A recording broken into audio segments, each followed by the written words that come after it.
నడుచుచున్న యేసు వైపు యోహాను చూచి, ఇదిగో దేవుని గొర్రె పిల్ల అని చెప్పి తన శిష్యులకు పరిచయం చేస్తున్నాడు యోహాను, బాప్తిసమిచ్చే యోహాను.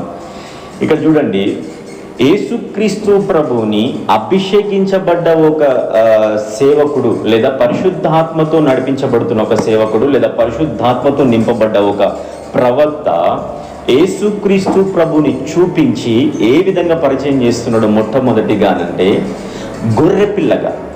ఆయన గొర్రెపిల్లగా పరిచయం చేయడానికి గల కారణం ఏందనంటే, యేసుక్రీస్తు ప్రభు భూమి మీదికి రావడానికి గల ముఖ్య కారణం అదే.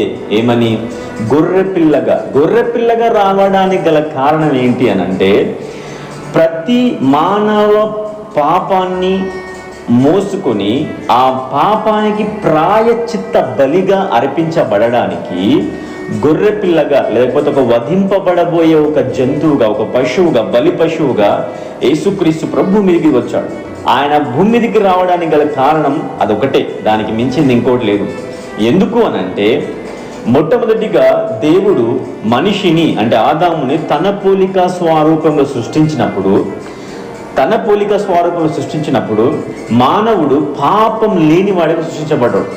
పాపం లేనివాడిగా సృష్టించబడ్డ మానవుడు ఆజ్ఞను అతిక్రమించిన తర్వాత పాపిగా చేయబడ్డాడు. అంటే దేవునికి మానవునికి మధ్యన ఉన్న కనెక్షన్ పోయింది, ఆ బంధం పోయింది. ఆ బంధం పోవడానికి గల కారణం ఏంటంటే పాపం. అంటే ఆదాము దేవుడు చెప్పిన మాటకు లోబడకుండా తన ఇష్టానుసారంగా, లేకపోతే అపవాది ఇచ్చిన ఆలోచన ప్రకారం నడవాల్సి వచ్చింది. అపవాది ఆదాముకిచ్చిన, లేకపోతే హవ్వకిచ్చిన, లేదా మనుషులకిచ్చిన ఆలోచనను అనుసరించిన దాన్ని బట్టి మానవుడు పాపం చేయడం అనేది స్థాపించబడింది. పాపం అనేది తనలో స్థాపించబడింది. ఆ పాపం మానవుణ్ణి దేవుణ్ణి వేరుపరిచింది. అంటే దేవుడు తన పోలికలో సృష్టించబడ్డ మానవుడు అండ్ దేవుని చిత్తం భూమిపైన నెరవేర్చబడడానికి తన చేతులతో తన పోలికలో సృష్టించుకున్న మానవుడు తన నుండి దూరం అయిపోవాల్సి వచ్చింది.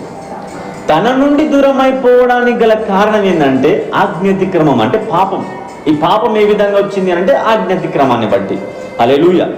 అయితే ఈ మానవుడు కోల్పోయిన బంధాన్ని, అంటే కోల్పోయిన ఆ రిలేషన్షిప్ని, లేదా కోల్పోయిన ఆ పరిశుద్ధతను, లేకపోతే కోల్పోయిన దేవుని స్వరూపాన్ని తిరిగి పొందుకోవడానికి దేవుడే మానవ పోలికగా యేసు అనే పేరును ధరించి బలిగా అర్పించబడడానికి ఈ భూమి మీదికి వచ్చాడు ఆయన.